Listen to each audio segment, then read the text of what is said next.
हर हर महादेव। इस समय भादो मास चल रहा है और भादो मास में भी शिव पुराण की कथा सुनना अत्यंत कल्याणकारी माना जाता है।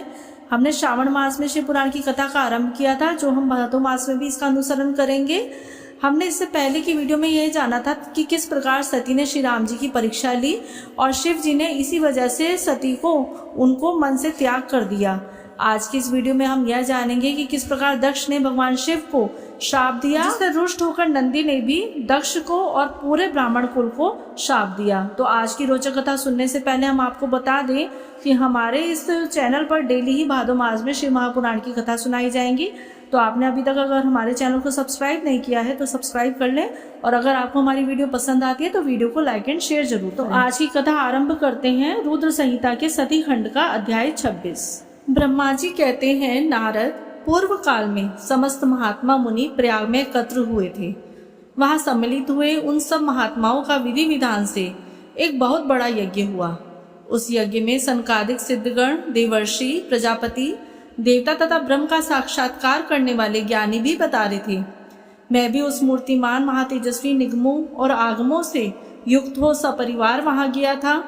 अनेक प्रकार के उत्सवों के साथ वहां उनका विचित्र समाज जुटा था। नाना शास्त्रों के संबंध में ज्ञान चर्चा एवं वाद विवाद हो रहे थे। मुने उसी अवसर पर सती तथा पार्षदों के साथ त्रिलोक हितकारी सृष्टिकर्ता एवं सबके स्वामी भगवान रुद्र भी वहां आ पहुंचे। भगवान शिव को आया देख संपूर्ण देवताओं, सिद्धों तथा मुनियों ने और मैंने भी भक्ति भाव से उन्हें प्रणाम किया और उनकी स्तुति की। फिर शिव की आज्ञा पाकर सब लोग प्रसन्नता पूर्वक यथास्थान बैठ गए। भगवान का दर्शन पाकर सब लोग संतुष्ट थे और अपने सौभाग्य की सराहना करते थे। इसी बीच प्रजापतियों के पति प्रभु दक्ष, जो बड़े तेजस्वी थे, महादेव को वहां मस्तक झुकाते ना देख मेरे पुत्र प्रजापति दक्ष मन ही मन अप्रसन्न हो गए। उन्होंने रुद्र पर सहसा क्रोध किया। वे ज्ञान शून्य तथा महान अहंकारी होने के कारण महाप्रभु रुद्र को क्रूर दृष्टि से देखकर सबको सुनाते हुए उच्च स्वर से कहने लगे। दक्ष ने कहा, ये सब देवता, असुर, श्रेष्ठ ब्राह्मण तथा ऋषि मुझे विशेष रूप से मस्तक झुकाते हैं, परंतु वह जो प्रेतों और पिशाचों से घिरा हुआ महामनस्वी बांधकर बैठा है, वह दुष्ट मनुष्य के समान क्यों मुझे प्रणाम नहीं करता? शमशान में निवास करने वाला यह निर्लज जो मुझे इस समय प्रणाम नहीं करता, इसका क्या कारण है? इसके वेदोक्त कर्म लुप्त हो गए हैं। यह भूतों और पिशाचों से सेवित हो मतवाला बना फिरता है और फिर शास्त्रीय विधि की अवहेलना करके नीति मार्ग को सदा कलंकित किया करता है। इसके साथ रहने वाला या इसका अनुसरण करने वाले लोग पाखंडी, दुष्ट, पापाचारी तथा ब्राह्मण को देखकर उद्दंडता पूर्वक उसकी निंदा करने वाले होते हैं। यह स्वयं ही स्त्री में आसक्त रहने वाला तथा रति कर्म में ही दक्ष है, अतः मैं इसे शाप देने को उद्यत होता हूँ। यह रुद्र चारों वर्णों से पृथक और कुरूप है, इसे यज्ञ से बहिष्कृत कर दिया जाए। यह शमशान में निवास करने वाला तथा उत्तम कुल और जन्म से हीन है, इसलिए देवताओं के साथ यह यज्ञ में भाग न पाए। ब्रह्मा जी कहते हैं, नारद, दक्ष की कही हुई यह बात सुनकर भृगु आदि बहुत से महर्षि रुद्रदेव को दुष्ट मानकर देवताओं के साथ उनकी निंदा करने लगे। दक्ष की बात सुनकर नंदी को बड़ा रोष हुआ और वे दक्ष को शाप देने के विचार से तुरंत इस प्रकार बोले। नंदीश्वर ने कहा, अरे रे महामूढ़, दुष्ट बुद्धि, शठ दक्ष, तूने मेरे स्वामी महेश्वर को यज्ञ से बहिष्कृत को कर दिया। जिनके स्मरण मात्र से यज्ञ सफल और तीर्थ पवित्र हो जाते हैं, उन्हीं महादेव जी को तूने शाप कैसे दे दिया? दुर्बुद्धि दक्ष, तूने ब्राह्मण जाति की चपलता से प्रेरित हो इन रुद्रदेव को व्यर्थ ही शाप दे डाला। महाप्रभु रुद्र सर्वथा निर्दोष हैं, तथापि तूने व्यर्थ ही उनका उपहास किया है। ब्राह्मण अधम, जिन्होंने इस जगत की सृष्टि की, जो इसका पालन करते हैं और अंत में जिनके द्वारा जिनका संहार होता है, उन्हीं इन महेश्वर रूप को तूने कैसे शाप दे दिया? नंदी के इस प्रकार फटकारने पर प्रजापति दक्ष रोष से आग बबूला हो गए और उन्हें शाप देते हुए बोले, अरे रुद्र गणों, तुम सब लोग वेद से बहिष्कृत हो जाओ, वैदिक मार्ग से भ्रष्ट तथा महर्षियों द्वारा परित्यक्त हो पाखंडवाद में लग जाओ और शिष्टाचार से दूर रहो। सिर पर जटा और शरीर में भस्म एवं हड्डियों के आभूषण धारण करके मद्यपान में आसक्त रहो। जब दक्ष ने शिव के पार्षदों को इस प्रकार शाप दे दिया, तब उस शाप को सुनकर शिव के प्रिय भक्त नंदी अत्यंत रोष से वशीभूत हो गए। शिलाद पुत्र नंदी भगवान शिव के प्रिय पार्षद और तेजस्वी हैं। वे गर्व से भरे हुए महादुष्ट दक्ष को तत्काल इस प्रकार उत्तर देने लगे। नंदीश्वर बोले, अरे शठ दुर्बुद्धि दक्ष, तुझे शिव के तत्व का बिल्कुल ज्ञान नहीं है, अतः तूने शिव के पार्षदों को व्यर्थ ही शाप दिया। अहंकारी दक्ष, जिनके चित्त में दुष्टता भरी है, उन भृगु आदि ने भी ब्राह्मण तत्व के अभिमान में आकर महाप्रभु महेश्वर का उपहास किया है। अतः यहाँ जो भगवान रुद्र से विमुख तुझ जैसे दुष्ट ब्राह्मण विद्यमान है, उनको मैं रुद्र तेज के प्रभाव से ही शाप दे रहा हूँ। तू जैसे ब्राह्मण कर्मफल के प्रशंसक वेदवाद में फंसकर वेद के तत्व ज्ञान से शून्य हो जाए, वे ब्राह्मण सदा भोगों में तन्मय रहकर स्वर्ग को ही सबसे बड़ा पुरुषार्थ मानते हुए स्वर्ग से बढ़कर दूसरी कोई वस्तु नहीं है ऐसा कहते रहें तथा क्रोध, लोभ और मद से युक्त हो निर्लज भिक्षुक बने रहें। कितने ही ब्राह्मण वेद मार्ग को सामने रखकर शूद्रों का यज्ञ कराने वाले और दरिद्र होंगे, सदा दान लेने में ही लगे रहेंगे। दूषित दान ग्रहण करने के कारण वे सभी के सब नरकगामी होंगे। दक्ष, उनमें से कुछ ब्राह्मण तो ब्रह्म राक्षस भी होंगे, जो परमेश्वर शिव को सामान्य देवता समझकर उनसे द्रोह करते हैं। वे दुष्ट बुद्धि वाला प्रजापति दक्ष तत्व ज्ञान से विमुख हो जाए या विषय सुख की इच्छा से कामना रूपी कपट से युक्त धर्म वाले गृहस्थ आश्रम में आसक्त रहकर कर्म कांड का तथा कर्म फल की प्रशंसा करने वाले सनातन वेदवाद का ही विस्तार करता रहे। इसका आनंददायी मुख नष्ट हो जाए, यह आत्मज्ञान को भूलकर पशु के समान हो जाए तथा यह दक्ष कर्म भ्रष्ट हो शीघ्र ही बकरे के मुख से युक्त हो जाए। इस प्रकार कुपित हुए नंदी ने जब ब्राह्मणों को और दक्ष ने महादेव जी को शाप दिया, तब वहां महान हाहाकार मच गया। नारद, मैं वेदों का प्रतिपादक होने के कारण शिव तत्व को जानता हूँ, इसलिए दक्ष का वह शाप सुनकर मैं बारंबार उसकी तथा भृगु आदि ब्राह्मणों की भी निंदा करने लगा। सदाशिव महादेव ने भी नंदी की वह बात सुनकर हंसते हुए मधुर वाणी में बोले। वे नंदी को समझाने लगे। सदाशिव ने कहा, नंदिन, मेरी बात सुनो। तुम तो परम ज्ञानी हो, तुमने क्रोध नहीं करना चाहिए। तुमने भ्रम से यह समझकर कि मुझे शाप दिया है, व्यर्थी ब्राह्मण कुल को शाप दे डाला। वास्तव में मुझे किसी का शाप छू नहीं सकता, अतः तुम्हें उत्तेजित नहीं होना चाहिए। वेद मंत्राक्षरमय और सूक्तमय है, उसके प्रत्येक सूक्त में समस्त देहधारियों की आत्मा प्रतिष्ठित है। अतः उन मंत्रों के ज्ञाता नित्य आत्मवेता हैं, इसलिए तुम रोषवश उन्हें शाप न दो। किसी की बुद्धि कितनी ही दूषित क्यों ना हो, वह कभी वेदों को शाप नहीं दे सकता। इस समय मुझे शाप नहीं मिला है, इस बात को तुम्हें ठीक ठीक समझना चाहिए। महामते, तुम संकादिक सिद्धों को भी तत्व ज्ञान का उपदेश करने वाले हो, अतः शांत हो जाओ। मैं ही यज्ञ हूँ, मैं ही यज्ञ कर्म हूँ, यज्ञ के अंगभूत समस्त उपकरण भी मैं ही हूँ। यज्ञ की आत्मा मैं हूँ, यज्ञ पारायण यजमान भी मैं ही हूँ, और यज्ञ से बहिष्कृत भी मैं ही हूँ। यह कौन, तुम कौन और ये कौन, वास्तव में ये सब मैं ही हूँ। तुम अपनी बुद्धि से इस बात का विचार करो। तुमने ब्राह्मणों को व्यर्थ ही शाप दिया है। महापते नंदिन, तुम तत्व ज्ञान के द्वारा प्रपंच रचना का बाध करके आत्मनिष्ठ ज्ञानी एवं क्रोध आदि से शून्य हो जाओ। ब्रह्मा जी कहते हैं, नारद, भगवान शंभु के इस प्रकार समझाने पर नंदिकेश्वर विवेक परायण हो क्रोध रहित एवं शांत हो गए। भगवान शिव भी अपने प्राणप्रिय पार्षद नंदी को शीघ्र ही तत्व का बोध कराकर प्रमद गणों के साथ वहां से प्रसन्नता पूर्वक अपने स्थान को चल दिए। इधर रोषावेश से युक्त दक्ष भी ब्राह्मणों से घिरे हुए अपने स्थान को लौट गए, परंतु उनका चित्त शिवद्रोह में ही तत्पर था। उस समय रुद्र को शाप दिए जाने की घटना का स्मरण करके दक्ष सदा महान रोष से भरे रहते थे। उनकी बुद्धि पर मूढ़ता छा गई थी। वे शिव के प्रति श्रद्धा को त्याग कर शिव पूजकों की निंदा करने लगे।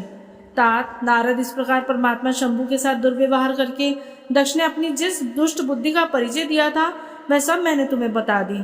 अब तुम उनकी प्रकाष्ठा को पहुंची हुई दुर्बुद्धि का वृतांत सुनो, मैं बता रहा हूँ। ब्रह्मा जी कहते हैं, नारद, एक समय दक्ष ने बहुत बड़े यज्ञ का आरंभ किया।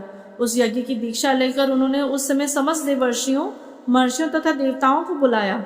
वे सभी उस यज्ञ में पधारे। अगस्त्य, कश्यप, अत्रि, वामदेव, भृगु, दधीचि, भगवान व्यास, भारद्वाज, गौतम, पैल, पराशर, गर्ग, भार्गव, ककुश, सित, सुमंतु, त्रिक, कंक और वैशंपायन, ये तथा दूसरे बहुसंख्यक मुनि अपने स्त्री पुत्रों को साथ ले मेरे पुत्र दक्ष के यज्ञ में हर्षपूर्वक सम्मिलित हुए थे। इनके सिवा समस्त देवगण, महान अभ्युदयशाली लोकपालगण और सभी उपदेवता अपनी उपकारक सैन्य शक्ति के साथ वहां पधारे थे। दक्ष ने प्रार्थना करके सदल बल मुझ विश्वसृष्टा ब्रह्मा को भी सत्यलोक से बुलवाया था। इस तरह भांति भांति से सादर प्रार्थना करके वैकुंठ लोक से भगवान विष्णु भी उस यज्ञ में बुलाए गए थे। शिवद्रोही दुरात्मा दक्ष ने उन सबका बड़ा सत्कार किया। विश्वकर्मा ने अत्यंत दीप्तिवान, विशाल और बहुमूल्य दिव्य भवन बनाए थे। दक्ष ने वे ही भवन समागम अतिथियों को ठहरने के लिए दिए। सभी लोग सम्मानित हो उन संपूर्ण भवनों में यथा योग्य स्थान पाकर ठहरे हुए थे। दक्ष का वह महायज्ञ उस समय कनखल नामक तीर्थ में हो रहा था। उसमें दक्ष ने भृगु आदि तपोधनों को ऋत्विज बनाया। संपूर्ण मरुदगणों के साथ स्वयं भगवान विष्णु उसके अधिष्ठाता थे। मैं वेदत्रयी की विधि को दिखाने या बताने वाला ब्रह्मा बना था। इसी तरह संपूर्ण दिक्पाल अपनी आयुधों और परिवारों के साथ द्वारपाल एवं रक्षक बने थे तथा सदा कौतूहल पैदा करते थे। स्वयं यज्ञ सुंदर रूप धारण करके दक्ष के उस यज्ञ मंडल में उपस्थित था। महामुनियों में श्रेष्ठ सभी महर्षि स्वयं वेदों के धारण करने वाले हुए थे। अग्नि ने भी उस यज्ञ महोत्सव में शीघ्र ही हविष्य ग्रहण करने के लिए अपने सहस्त्रों रूप प्रकट किए थे। वहां 88,000 ऋत्विज एक साथ हवन करते थे। 64,000 देवर्षि उद्गाता थे। उधर वायु एवं होता भी उतने ही थे। नारद आदि देवर्षि और सप्तऋषि पृथक पृथक गाथा गान कर रहे थे। दक्ष ने अपने उस महायज्ञ में गंधर्वों, विद्याधरों, सिद्धों, 12 आदित्यों, उनके गणों, यज्ञों तथा नागलोक में विचरने वाले समस्त नागों को भी बड़ी संख्या में वरण किया था। ब्रह्म ऋषि, राजर्षि और देवर्षियों के समुदाय तथा बहुसंख्यक नरेश भी उसमें आमंत्रित थे, जो अपने मंत्रियों, मित्रों तथा सेनाओं के साथ आए थे। यजमान दक्ष ने उस यज्ञ में वसु आदि समस्त गण देवताओं का भी वरण किया था। कौतुक और मंगलाचार करके जब दक्ष ने यज्ञ की दीक्षा ली तथा जब उनके लिए बारंबार स्वस्ति वाचन किया जाने लगा, तब वे अपनी पत्नी के साथ बड़ी शोभा पाने लगे। इतना सब करने पर भी दुरात्मा दक्ष ने उस यज्ञ में भगवान शंभु को नहीं आमंत्रित किया। उनकी दृष्टि में कपालधारी होने के कारण वे निश्चय ही यज्ञ में भाग पाने योग्य नहीं थे।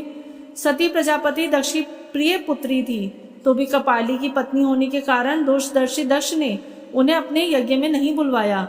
इस प्रकार जब दक्ष का यह यज्ञ महोत्सव आरंभ हुआ और यज्ञ मंडप में आए हुए सभी ऋत्विज अपने अपने कार्य में संलग्न हो गए, उस समय वहां भगवान शंकर को उपस्थित ना देख शिव भक्त दधीचि का चित्त अत्यंत उद्विग्न हो उठा और वे बोले। दधीचि ने कहा, मुख्य देवताओं तथा महर्षियों, आप सब लोग प्रशंसा पूर्वक मेरी बात सुने। इस यज्ञ महोत्सव में भगवान शंकर नहीं आए हैं, इसका क्या कारण है? यद्यपि ये देवेश्वर बड़े बड़े मुनि और लोकपाल यहाँ पधारे हैं, तथापि उन महात्मा पिनाक पाणी शंकर के बिना यह यज्ञ अधिक शोभा नहीं पा रहा है। बड़े बड़े विद्वान कहते हैं कि मंगलमय भगवान शिव की कृपा दृष्टि से ही समस्त मंगल कार्य संपन्न होते हैं। जिनका ऐसा प्रभाव है वे पुराण पुरुष वृषभध्वज परमेश्वर श्री नीलकंठ यहाँ क्यों नहीं दिखाई दे रहे हैं? दक्ष जिनके संपर्क में आने पर अथवा जिनके स्वीकार कर लेने पर अमंगल भी मंगल हो जाता है, तथा जिनके 15 नेत्रों से देखे जाने पर बड़े बड़े नगर तत्काल मंगलमयी हो जाते हैं, उनका इस यज्ञ में पदार्पण होना अत्यंत आवश्यक है। इसलिए तुम्हें स्वयं ही परमेश्वर शिव को यहाँ शीघ्र बुलाना चाहिए, अथवा ब्रह्मा, प्रभावशाली भगवान विष्णु, देवराज इंद्र, लोकपाल गणों, ब्राह्मणों और सिद्धों की सहायता से सर्वथा प्रयत्न करके इस समय यज्ञ की पूर्ति के लिए तुम्हें भगवान शंकर को यहाँ ले आना चाहिए। आप सब लोग उस स्थान पर जाएं जहाँ महेश्वर देव विराजमान हैं। वहां से दक्ष नंदिनी सती के साथ भगवान शंभु को यहाँ तुरंत ले आएं। देवेश्वरों, जगदम्बा सहित वे परमात्मा शिव यदि यहाँ आ जाएं तो उनसे सब कुछ पवित्र हो जाएगा। उनके स्मरण से, उनके नाम लेने से सारा कार्य पुण्यमय बन जाता है। अतः पूर्ण प्रयत्न करके भगवान ऋषभध्वज को यहाँ से ले आना चाहिए। भगवान शंकर के यहाँ पदार्पण करते ही यह यज्ञ पवित्र हो जाएगा, अन्यथा यह पूरा नहीं हो सकेगा। यह मैं सत्य कहता हूँ। दधीचि का यह वचन सुनकर दुष्ट बुद्धि वाला मूढ़ दक्ष ने हंसते हुए कहा, रोष पूर्वक बोले, भगवान विष्णु संपूर्ण देवताओं के मूल है, जिनमें सनातन धर्म प्रतिष्ठित है। जब इनको मैंने सादर बदला लिया तब इस यज्ञ कर्म में क्या कमी हो गई? जिनमें वेद, यज्ञ और नाना प्रकार के समस्त कर्म प्रतिष्ठित हैं, वे भगवान विष्णु तो यहाँ आ ही गए हैं। इनके सिवा सत्य लोक से लोक पितामह ब्रह्मा वेदों, उपनिषदों व विविध आगमों के साथ यहाँ पधारे हैं। देवगणों के साथ स्वयं देवराज इंद्र का भी शुभागमन हुआ है तथा आप जैसे निष्पाप महर्षि भी यहाँ आ गए हैं। जो महर्षि यज्ञ में सम्मिलित होने योग्य, शांत और सुपात्र हैं, वेद और वेदार्थ के तत्व को जानने वाले हैं और दृढ़तापूर्वक व्रत का पालन करते हैं, वे सब और स्वयं आप भी यहाँ पदार्पण कर चुके हैं। तब हमें यहाँ रुद्र से क्या प्रयोजन है? विप्रवर, मैंने ब्रह्मा जी के कहने से ही अपनी कन्या रुद्र को ब्याह दी थी। वैसे मैं जानता हूँ हर कुलीन नहीं है, उनके ना माता है ना पिता है। वे भूतों, प्रेतों और पिशाचों के स्वामी हैं, अकेले रहते हैं। उनका अतिक्रमण करना दूसरों के लिए अत्यंत कठिन है। वे आत्म प्रशंसक, मूढ़, जड़, मौनी और ऋषालु हैं। इस यज्ञ कर्म में बुलाए जाने योग्य नहीं है, इसलिए मैंने उनको यहाँ नहीं बुलाया है। अतः दधीचि जी, आपको फिर कभी ऐसी बात नहीं कहनी चाहिए। मेरी प्रार्थना है कि आप सब लोग मिलकर मेरे इस महान यज्ञ को सफल बनाएं। यज्ञ की बात सुनकर दधीची ने समस्त देवताओं और मुनियों के सुनते हुए यह सारगर्भित बात कही। दधीची बोले, दक्ष, उन भगवान शिव के बिना यह महान यज्ञ अयज्ञ हो गया है। अब यह यज्ञ कहलाने योग्य नहीं रहा। विशेषतः इस यज्ञ में तुम्हारा नाश हो जाएगा। ऐसा कहकर दधीची दक्ष की यज्ञशाला से अकेले ही निकल पड़े और तुरंत अपने आश्रम को चल दिए। तदंतर जो मुख्य शिव भक्त तथा शिव के मत का अनुसरण करने वाले थे, वे भी दक्ष को वैसा ही शाप देकर तुरंत वहां से निकले और अपने आश्रमों को चले गए। मुनिवर दधीची तथा दूसरे ऋषियों के उस यज्ञ मंडप से निकल जाने पर दुष्ट बुद्धि शिवद्रोही दक्ष ने उन मुनियों का उपहास करते हुए कहा। दक्ष बोले, जिन्हें शिव ही प्रिय है वे नाम मात्र के ब्राह्मण दधीची चले गए। उन्हीं के समान जो दूसरे थे वे भी मेरी यज्ञशाला से निकल गए। ये बात बड़ी शुभ हुई, मुझे सदा ही और अभिष्ट है। देवेश, देवताओं और मुनियों, मैं सत्य कहता हूँ, जिनके चित्त की विचार शक्ति नष्ट हो गई है, जो मंद बुद्धि हैं और मिथ्यावाद में लगे हुए हैं, ऐसे वेद बहिष्कृत दुराचारी लोगों को यज्ञ कर्म में त्याग ही देना चाहिए। विष्णु आदि आप सब देवता और ब्राह्मण वेदवादी हैं, अतः मेरे इस यज्ञ को शीघ्र ही सफल बनाएं। ब्रह्मा जी कहते हैं, दक्ष की यह बात सुनकर शिव की माया से मोहित हुए समस्त देवर्षि उस यज्ञ में देवताओं का पूजन और हवन करने लगे। मुनीश्वर नारद, इस प्रकार उस यज्ञ को जो शाप मिला उसका वर्णन किया गया है। अब यज्ञ के विध्वंस की घटना को बताया गया है, आदर पूर्वक सुनो।